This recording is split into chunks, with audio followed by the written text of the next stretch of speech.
My name is Ray Price. I created the funny bike. I built the bike to run exhibition, and they've used that motorcycle to create the class, to write the rules around the class. And now I run Top Fuel. My wife, brothers, and I rode motorcycles back in the 60s, and we were riding to different flat track races and different events.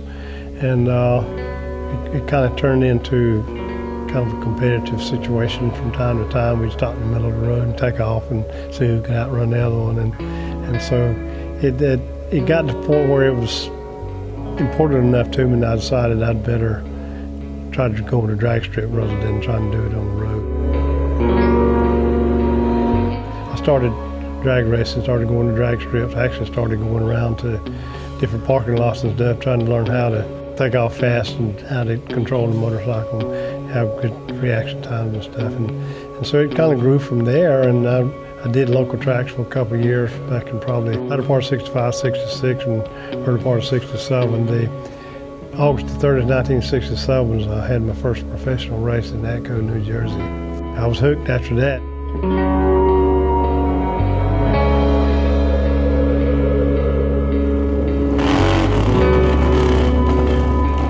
It is the most awesome thing you could ever imagine. I mean, you're sitting dead still, just like I am here in this chair right now, and within 1/10 of a second, you're pulling 4 Gs. And so it's and a G is your body weight, so that means you weigh 4 times your body weight, and that within 1/10 of a second. And it's such an adrenaline rush, you know, to run down the drag strip at 6.3 seconds, a quarter mile, and it's a very big adrenaline rush. You get to the end and you're out of breath, and you're just hassling and say, I can't get back to the starting line so I can do it all over again. It's always been based on the Sportster, you know, Harley Davidson Sportster motor and that design. Of course, we started modifying it quite a bit, and the first one was probably I'd want to say maybe 115 horsepower, and we moved from there up, and then when I built the funny bike, started running nitromethane, then I was looking at probably 250 horsepower, and then I kept modifying it, and so it kept growing. Now we got over 1,000 horsepower.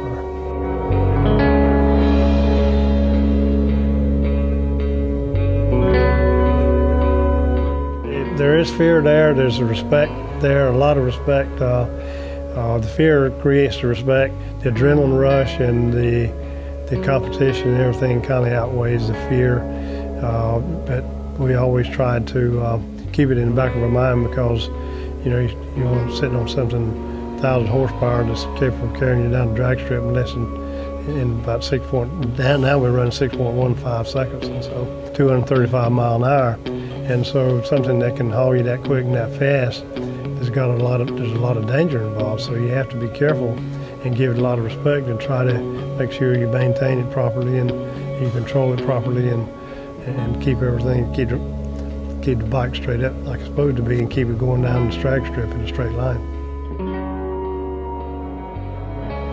Well, drag racing is my hobby, my fun, my excitement, and it's part of my business, you know, and I worked it into the business over all these years. And so, you know, people ask me and say, when are you going to retire? And I say, well, retire to what? Because I'm already doing the things I like to do. And so drag racing is really a big part of that, and having the dealership and the people and the customers and friends and stuff. And so, you know, I just enjoy going to drag race, so I'm probably going to keep doing it for a long, long time, and I hope that I'm still physically able to do it.